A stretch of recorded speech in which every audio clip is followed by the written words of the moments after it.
Good afternoon, everybody. Welcome back. Yesterday's session, I hope you found it quite informative. This is more or less just a bit of a follow-on from yesterday's presentation and activity. As you know, my name is Anthony Manson, or Tobor. Not many of you have started calling me Tobor yet, but by all means, give it a crack.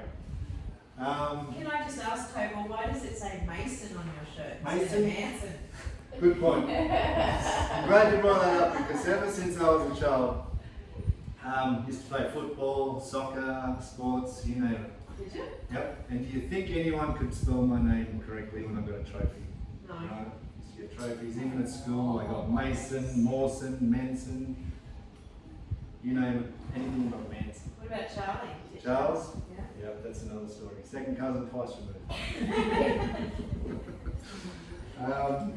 So yeah, does anyone remember how many children I've got? Two. Angel and Devil. Angel and Devil. And That's their names too. a beautiful wife. Yes, and a beautiful wife to be maybe one day. Alright, so you've heard a bit about my work background, obviously heavy industry, lifting, stuff like that. So just to touch on a few places I've worked in around Australia. Started off in Gove, Northern Territory. Down to Gladstone, did a few jobs down to Gladstone where I met my better half on one of the job sites. I've also worked over in West Australia on a couple of jobs, and New South Wales, a couple of underground jobs over in New South Wales. Africa. That's not in Australia, sorry. Yeah, I've done some other jobs overseas. I was lucky enough to do some expat work. First job was in Zambia. Back in 2009, I think. So yeah, that was my first job overseas. I was supposed to only be there for 3 months. Ended up being there for 13 months.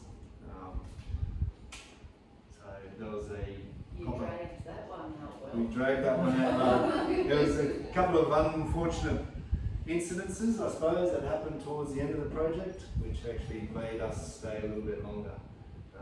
Just to touch on that subject, just towards the end of the commissioning side of the project, when everything's done up and running, one of the substations, we had a power outage one morning, and the electricians came around past 5, 6 o'clock in the morning. Myself and a couple of colleagues were in a container office nearby, and we wondered what was going on. The electricians, they don't normally turn off that early in the morning. Anyway, so they've gone into this quite a large substation. It would have been nearly the size of this house. And not long after they went in, there was 3 of them. The next minute, there was like a noise, and then quite a large or loud noise, and kind of like an explosion. It started off with just this bright white light coming out from underneath the substation, and me and my mate were thinking, something's going on here. This ain't quite right, that doesn't normally happen. Not long after that, like within seconds I suppose, the transformer, I don't have a photo of one, but the transformer which is associated with the substation exploded. And if you can think of those nuclear bombs you see on TV and whatnot, mushroom cloud, that's exactly how it was. And it's funny how people either fight, the old saying, fight or flight. One of the nationals, the Zambian nationals at the time, as soon as they heard that noise and seen fire going up, they were gone into the bush. A couple of us, we're like walking towards the substation, going, what the hell is going on here? And it's just funny how different reactions, I suppose, And my mate said, wait, Tobor, jump in the bloody car, you clown. Let's get out of here. So we got out of there. Fire brigade or the emergency services come along. They set up some fire equipment. They actually set up a hose to douse the transformer. And luckily one of their comrades said, hang on, we don't put water on that fire, we have to put foam. So then they had to grab this other piece of equipment to put next to this fire hose, which then created foam to go over the substation. So What would have happened if we put water on it? she probably would have gone even worse, I think. Yeah, water on electrical equipment, a bit like at home. It doesn't make for a good mix. So yeah, that was, some people think that was unfortunate. I thought that was pretty fortunate because I got another 3 months out of the job to fix it. Were the electricians are all right? The electricians, they were lucky to get out. So just to touch on that, there was some scaffolding set up near the doorway and it actually impeded their access and egress, which is something that shouldn't happen on a construction site. You should always leave those exits and entryways open. And yeah, they were lucky to get out alive, to tell you the truth. They just managed to get out through alternative accesses, I suppose, and then they were taken off site, flown down to South Africa for a little bit of, for want of a better word, rest and recreation to calm their bodies. So what did you do in Sierra Leone? In Sierra Leone? Yeah. Sierra Leone. Similar thing, again construction, we had a iron ore loadout facility. It was a functioning mine back before the rebels, before Blood Diamond and all those sort of type situations, you know, they had the diamonds and the rebels, I suppose is what I'm getting at. Before they took over the country, they mined iron ore there, came from the mountains, a couple hundred k's down the railway track, down to the loadout facility called Pell, where I was, and so yeah, it had been dormant for, I don't know, 30 odd years. When we got there, or just before we got there, they cleared all the bush because it was basically overgrown. So if you can imagine Tomb Raider, and you had trees growing out of those buildings in Tomb Raider and stuff. We had the same thing on site. There was trees growing out of train carriages. There was, the buildings were just had growth all over them. Grass was 12 foot high. All the locals were busy chopping all that back and making it a more user-friendly site. But yeah, so we went there to refurbish it, I suppose, or to get it up and running. So we had to demolish quite a bit of equipment before slowly starting to construct it. So a couple of other quick places before we move on: Philippines and of course Papua New Guinea. Was my last job. Mongolia, yes. Oh, you remember from yesterday? Yes. Well You done. remember? Yeah, Mongolia, that was a bit of an eye-opener. Always wanted to work in cold environments, and that place gets down to -30, -40 degrees Celsius.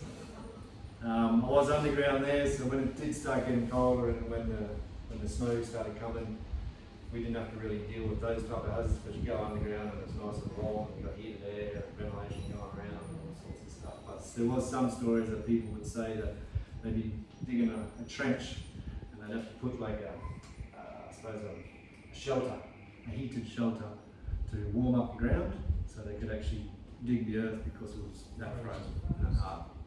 So you can see all the different types of hazards, controls, risks that come with any different environment, whether it's African heat, Mongolian cold, and whatnot. Yeah. How hot did it get in Africa? Zambia wasn't too bad because it was actually up high and higher in elevation, so it was pretty cool. Sierra Leone was pretty hot. I am one that sweats quite easily, and I used to carry a towel and water around with me and have to face down or climb up, wipe the sweat off me, and I ended up with white towel turned into a brown towel by the end of the day. So in the 40s or so? Yeah, it'll be up in the 40s. Wow. Humidity is always a killer there. Alright, general housekeeping again. I'm sure you all remember. Toilets down that way, turn left. Alright, males, females, unisex. If you're non-binary, you can use that one as well.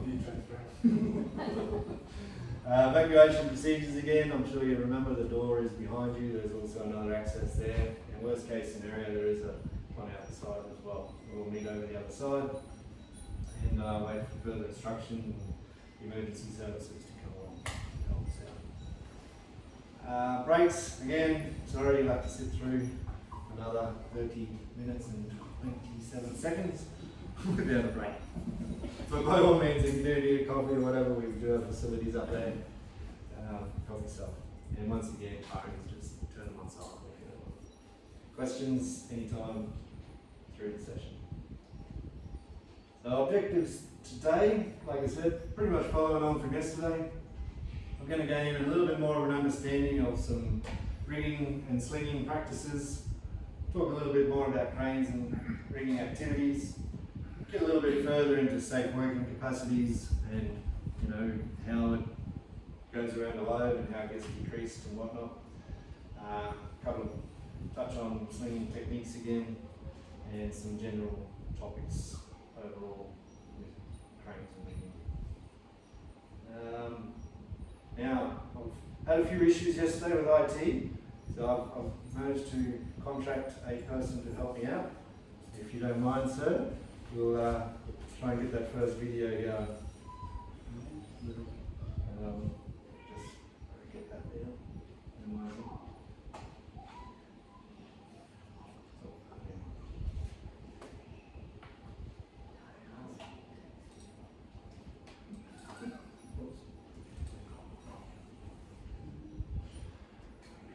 Well, my IT expert is helping us out here. Everyone loves a crane accident. They all like to see things go wrong. This was another one in.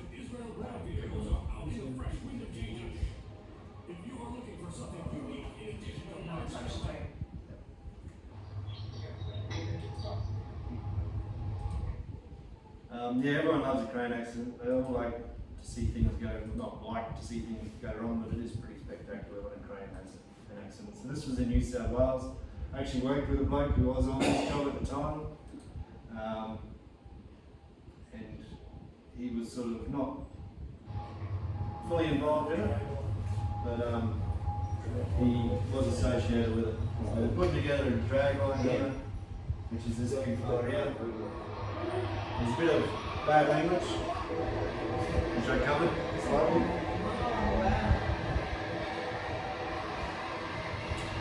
And you can see everything else is pretty much going down here.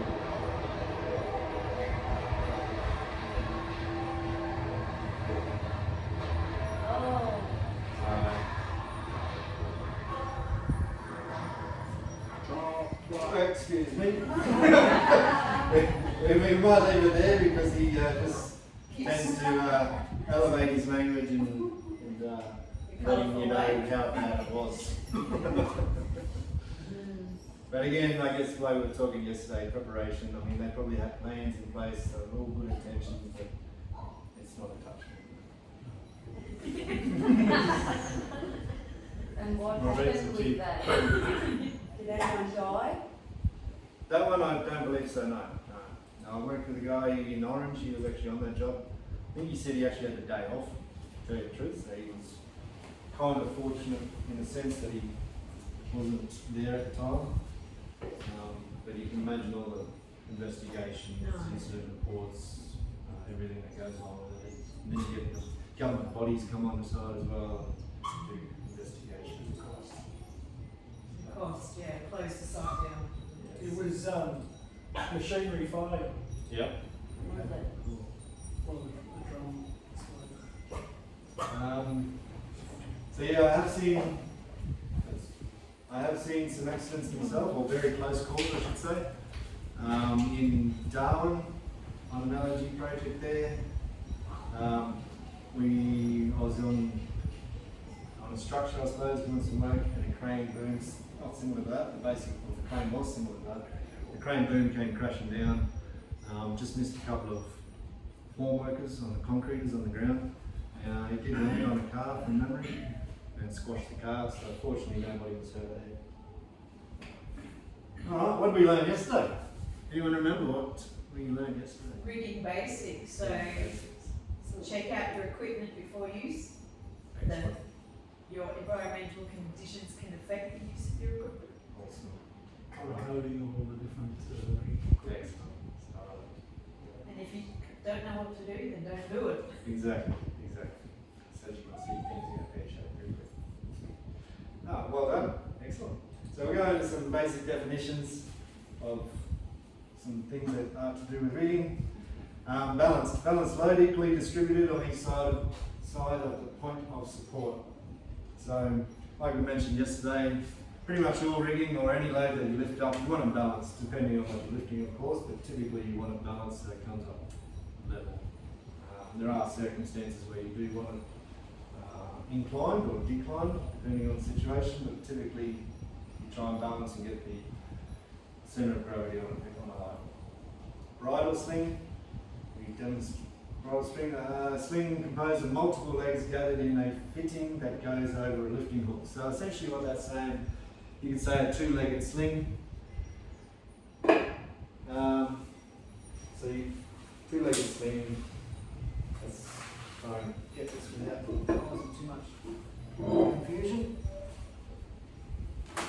Probably got my term wrong.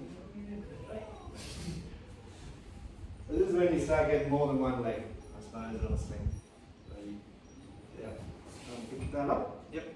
So you can imagine if that was a bigger load, you've got two legs picking up the load. Sling's a little bit long for the demonstration, but I think you get the point. Okay, more than one leg, two legs. You can have 3, 4, in circumstances where you can have some more.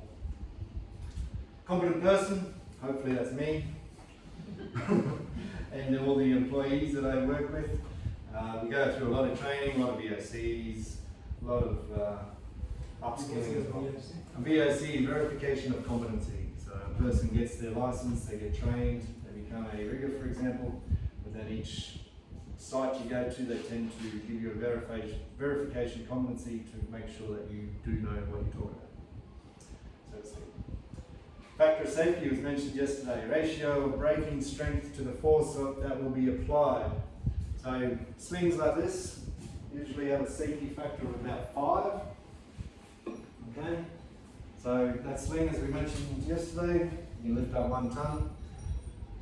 The safety factor of that is 5, so you can imagine it would be able to actually lift 800 kilos. 5 times 1 is 5. 5 ton. 5 ton before that one would actually break. Alright?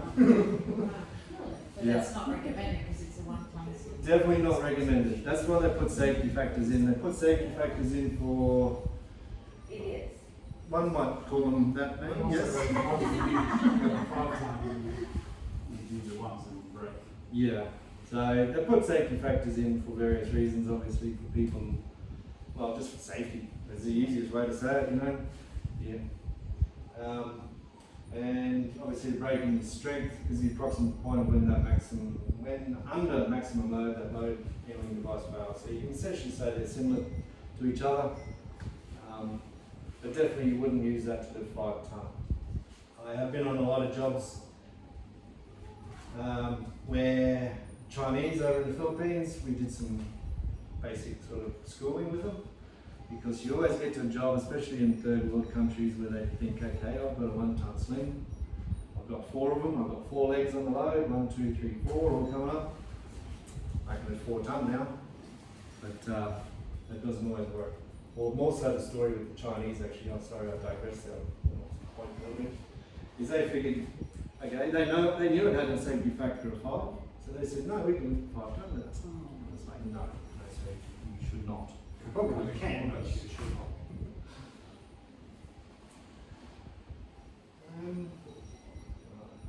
Lost my mouse.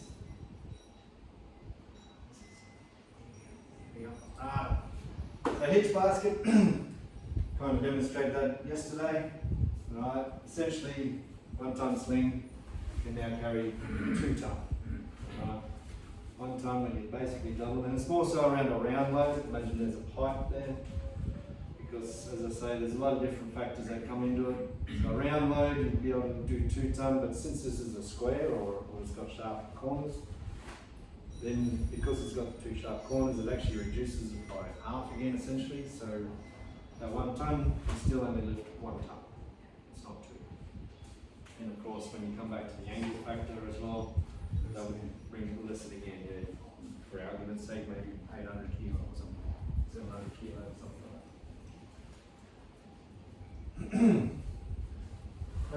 Choker hitch, some people call it a choker. Alright. A lot of the times when lifting, especially when you've got 2 legs on something like this, and I won't demonstrate with 2 slings because it was a little bit inadequate there before, but essentially it's when you swing, comes back through there, and it's reeved or choked as they call it, so you can see it's choked. Alright, again, you want to get it on the centre. Alright, now if I was to use one sling lifting a load like that, you wouldn't just wrap it around once, you actually wrap it around twice. Okay? When you wrap something twice, well, before I go there, if you only wrap it once, what can happen is it can tend to slip. You can see it slips quite easy. Okay? So, when you do wrap it twice,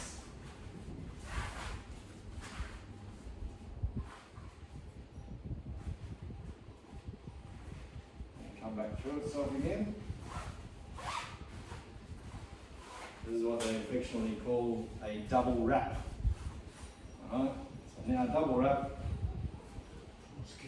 more secure, and it basically can't slip.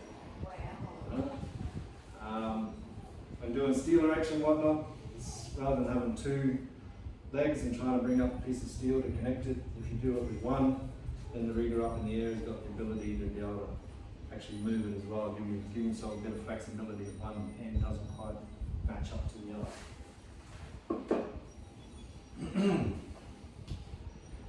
So as you can see, we're getting into a bit more detail, a bit more technical side of how things work with the rigging today. Vertical hitch, so that's pretty straightforward. As we mentioned, just a straight leg. And obviously to be able to attach that to something, the load would have to have a lug or some sort of attachment point connected with a shackle or something to be able to secure it.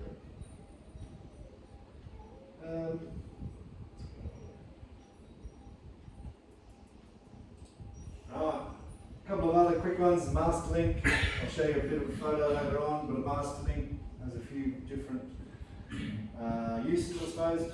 Typically you'll have a set of chains hanging off, 2 legs of chains, 1 leg of chain, 4 leg of chains, whatever, but you can also use them as an attachment point between a hook and then another configuration of rigging equipment. Mousing, lashing between the neck and the tip of a hook, so to prevent the load coming off. Not so much used too much these days. I didn't have a hook that I could demonstrate with, but all crane hooks have got like a safety latch. So when you put your rigging gear on there, the latch closes behind and it can't physically come out. If it didn't have the latch, you can do what they call mousing, your lash wire or some sort of material around again so the hook doesn't come out. Mousing on a shackle, especially if you're going to use the shackle in a fall protection device, so if you've got a harness or static line or something so that you can walk out at heights. If your shackle should mouse the pin to the shackle so the pin can't start rolling out.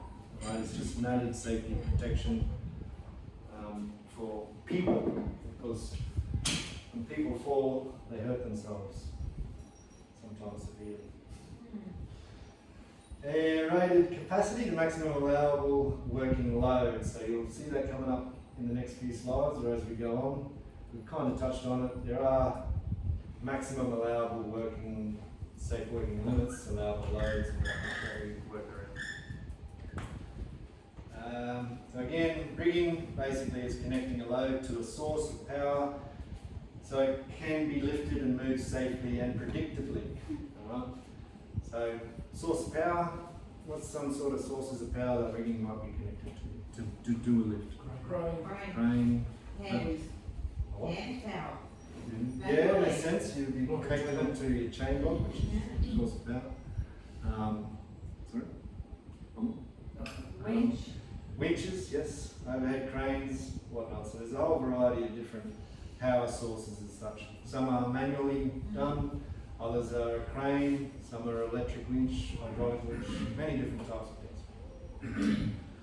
Safe working load, the maximum allowable working load is established by the manufacturer. So you'll see on a lot of rigging equipment, it's always talked about, safe working load, SWL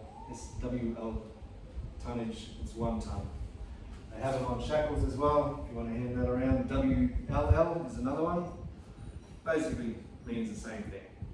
Okay, that's good for 4.75 tons. That's good for 1 ton, etc. And sheaves, you'll find them at the end of the crane boom where the rope goes around, on winches, etc. So we'll touch on flexible steel wire rope for a little while. So wire rope consists of many individual wires laid into a number of strands, which are in turn laid around the centre core, which sounds like a bit of a mouthful. But you can see by that picture there, there's a fibre core. Okay, your individual wires make up the strand, and then many strands make up your wire rope. So Is that core always been in there?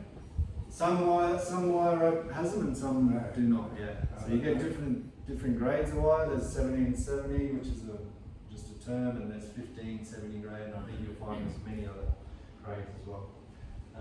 In our industry, typically we have the ones with the fibre core in there, and it sort of also acts as a bit of a lubricant, they say, because when you do take a load on a wire rope, the wires actually sort of twist, I suppose, or compress, and the fibre in there sort of helps protect it from a lot of that load. So without going into too much detail, you have a right hand lane, flexible steel wire rope, you can get a left hand lane, and you can also get non-rotating rope. So typically, mostly we deal with the right hand lane, it's just the way that the lay of the rope goes. Left hand lay, you actually see it going around the other way. Some examples where you might use different types might be like a left hand winch and a right hand winch, so to speak. They might coil the rope on a different way, so it might need a different lay of rope. So safety factors, we've sort of mentioned safety factors. To guard against failure of rigging equipment in service, and the actual load of the equipment should only be a fraction of the braking strength. So again, as we said, the braking load of that was 5 tonne, but it's only a 1 tonne sling, so you don't lift anything heavier than 1 tonne. Safety factor includes reduced capacity of the rigging equipment below its stated braking strength, due to wear, fatigue, corrosion, abuse, etc. So there are other safety factors, not only from the manufacturer, but if that sling there is left out in the rain and we go to use it, you then take 5% safety factor in there. So you take 5% off a tonne, it's only good for, what's that, 950 kilo.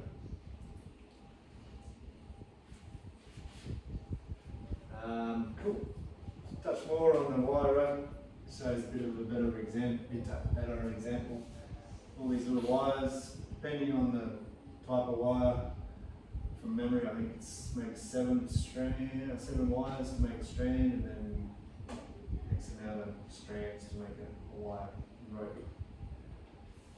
There's a couple of different types, like I said. So typically we'll use that type of one because we want to have less of a resistance to fatigue. And you'll see the difference if they use smaller wires in that one, where if they're in an abrasive sort of industry, they use a wire rope with bigger wires on which go into the strands. So is the fatigue one more about more use? I would say the fatigue one is sort of obviously more for longevity, more practical use, because that would be more flexible as well than this one here as well. And then, as I mentioned just before, there's also a non-rotating wire rope, which tends to be on your cranes, because if you lift, the crane has one of these, as I said, the wire actually starts, it's kind of live, it starts moving, so then your load starts turning to an extent. Where a crane, they don't want the load going around, so they'll have what they call a non-rotating rope. So no matter what happens to it, it just doesn't twist around, and it's a totally different sort of setup.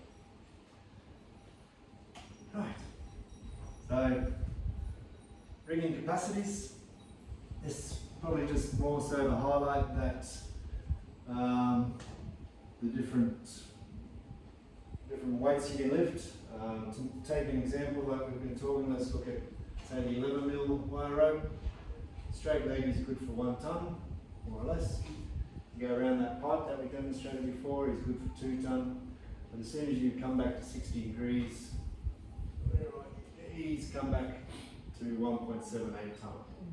And then so on down here, like I mentioned, around the table, you're down to 1 ton again, or a 1 ton swing, so forth, so forth.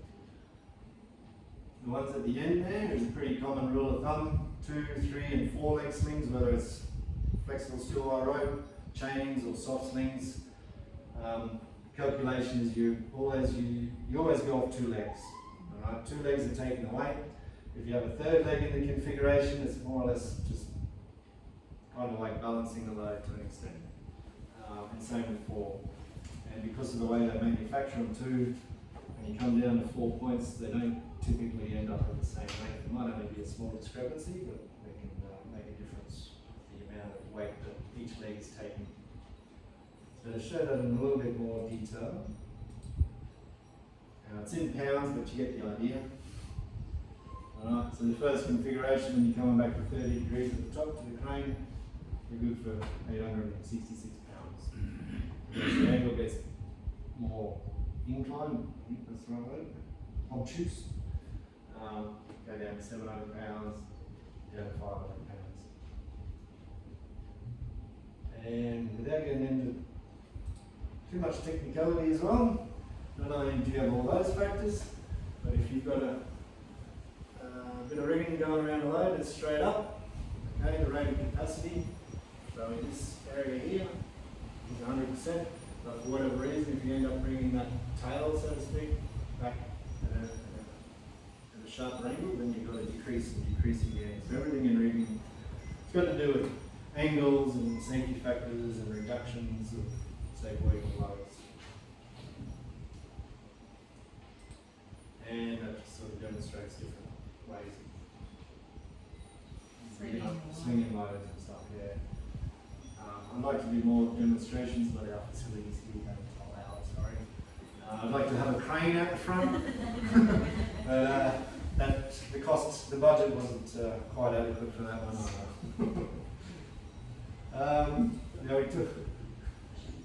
We talked about damage.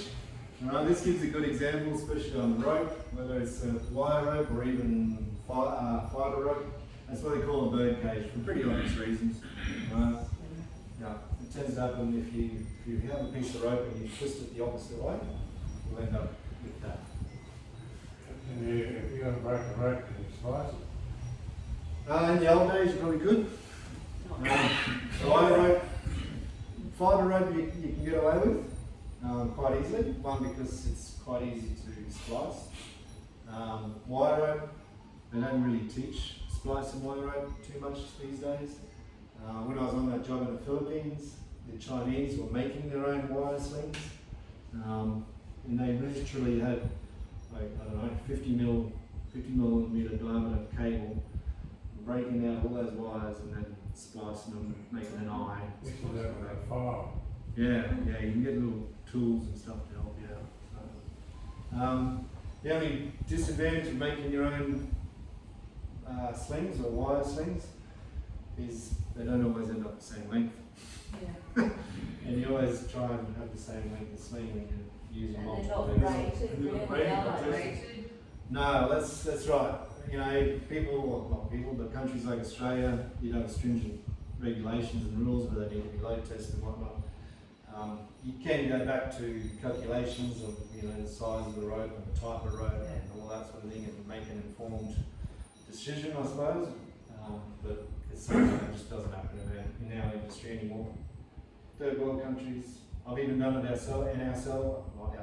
even done it myself in Sierra Leone. We didn't actually lift with the wire rope, and we needed to demolish a building, and we didn't have any equipment, didn't have any plant and machinery except for the earthworks contractor, and we didn't have any rigging equipment.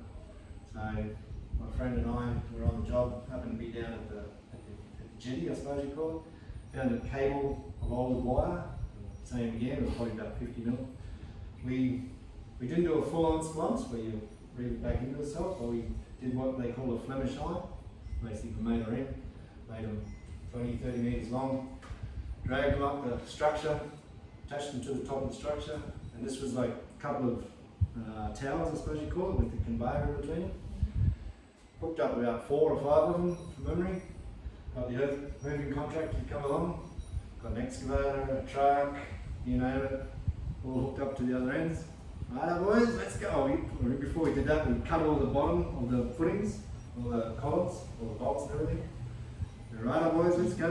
And they all took off at the same time. I wouldn't say took off, but we moved it off. And down come that structure. And then we got the labourers just to cut it all up because it was all redundant anyway. So that saved us getting them to work at heights.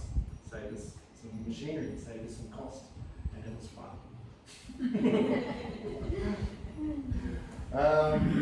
Again, talks about wire rope, but it also goes for fibre rope as well. Just gives you an indication of kinking or something's heavy is sat on it.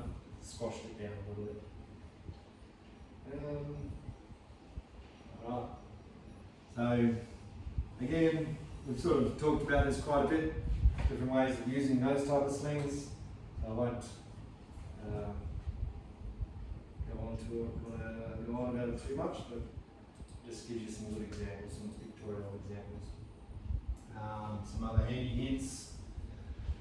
If the tag, like this lovely young lady mentioned yesterday, if there's no tag on there, don't use it. Inspect your slings, and of course protect against sharp edges. Now, chains, they come in a few varieties. Typically everyone works with the 80 grade chains, or grade 8 chains, alloy chains. A lot of industries, a lot of companies these days, there's also a grade 100, or grade 10, or a grade 120, or 12 I believe. So essentially they're getting a heavier, they can lift heavier things with the same diameter chain. So, you know, say if you've just thrown a figure out there, if they could lift 5 tonne, and they were 10 mil chains, they could be 8 mil chains and lift the same thing. So just a lighter weight chain which can lift heavier, or heavier loads. And there's just some more examples now. As time's ticking on, if I can get my IT expert back up here, I'll just show you a couple of videos to close out.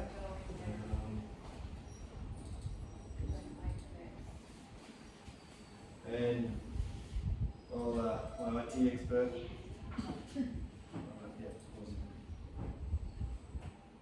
So this is a job in Mongolia underground, and as mentioned yesterday, we came up with some engineering solutions to make it easier for people to work, make it safer for people to work, so we didn't have to work under the load. Once we get it on the screen here, we'll just explain it briefly.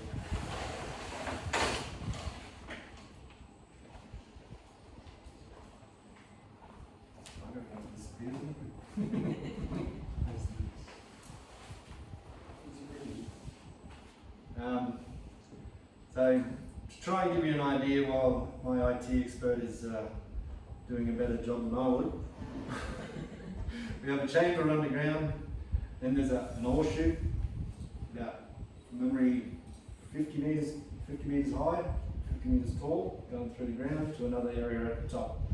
We had a lifting mechanism called a strand jack. I won't go into details, but basically it sends the wires down through this ore pass to pick up the load down the bottom. Here we go. So before we go into too much, that's the ore pass that I was talking about. That goes up through the ground about 50 metres to the next chamber above. There's a thing called a strand jack, which goes really slow. If this wasn't in, what do you call it? Not like fast motion, but time lapse, we'd be sitting here for about 6 hours waiting for that to get from there to the top. 6 hours? It took literally 6 hours to go 20 metres in the air. And that's underground. And that's all underground, yes. Yeah. So How some of far? the, sorry? How far? Not quite a kilometre that Wow. area there. So as I mentioned, we come up with some engineering solutions. It's a bit hard to see, but there and there is like a hinge setup. So there's a little stub of a column here, if you can make that out. And then there's a column going there and a column going there, like a big H frame which will come up on a hinge. So the idea, because they had to build that up to the roof before we could put the columns up. Because if you put your columns up first and then try and build that up close to the roof, you've got no headroom and you can't do anything. So like I said, we've got some hinges, built it all on the ground, and you'll see once the load goes to the top, these two cranes, the craners, lift the H-frames up underneath, and like I said, so that nobody has to work under the load, and it just made things a lot easier for everyone. So you can see it going up, going up, going up. Tag lines. Right. Yeah. So tag If you lines really got quick, steadier. yeah. And so if you're really quick, you see me run through there. So here come the columns coming up. Oh, Alright. yeah. We put them up, then you just drop it down a little bit, and it's all pinned together. And just to elaborate a little bit, the engineer that helped me out with that one, he knew, he could calculate exactly, because the lifting device at the top and the centre of where that had to go at the bottom was actually not quite aligned due to the mining. He could work out how far it was going to swing and how far it was going to rotate, because the 4 points at the top connected to the 4 points at the bottom were not quite lined up, and he had it pretty much on the nail. So he was smarter brain than I am. Did he do that through a computer program? He just did that with his noggin. noggin, I suppose. So this is just to highlight another example of rigging. We don't always lift things. We also tow things, right?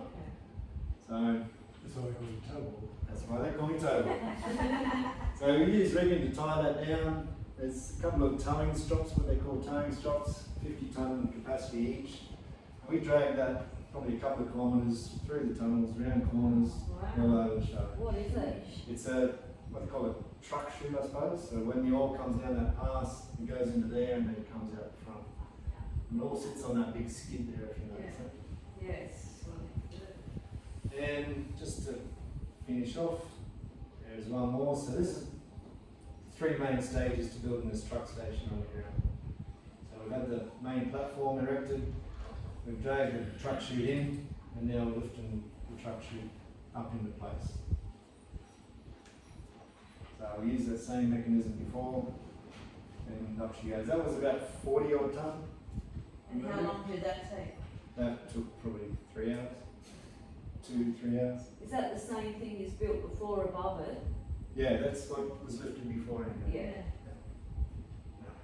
And then there's 120 bolts either side that those beams had to connect to. There you go. Now that just shows a little bit of what I've done and what can be done with good rigging practices. There you go. Alright, so we're running a little bit over time, but I do thank you for your attendance. Don't go anywhere. Oh! Yeah, watch out that one. There's supposed to be a disclaimer there. And they still have dogmen? Yeah, they call them dogmen. I mean, The whistle. yeah. No, when you get on the load. Oh, no, we don't trouble with the load anymore, not officially. No. I mean, that hill was like multi-lift going on there. Yeah, look at all the Yeah, multi-crane lift, yes. Yeah. That just shows you when things go great, and of course, when things don't go so great. I tried to find the video for this one because when you see it on YouTube, you can actually see this dozer flying around in the back in the air. But yeah, it just shows things going good and things. That was their counterweight. I'm not sure what they were trying to do with that. Maybe they were trying to move the crane or something. I'm really not sure. I did try and find out, but I didn't. And I hope you've learned something. Thank you very much. Thank you. We've got a quiz. Great quiz today. Oh, you said there was a quiz at the beginning. Quiz was whether we're going to have a quiz or not. You don't have to rush through it.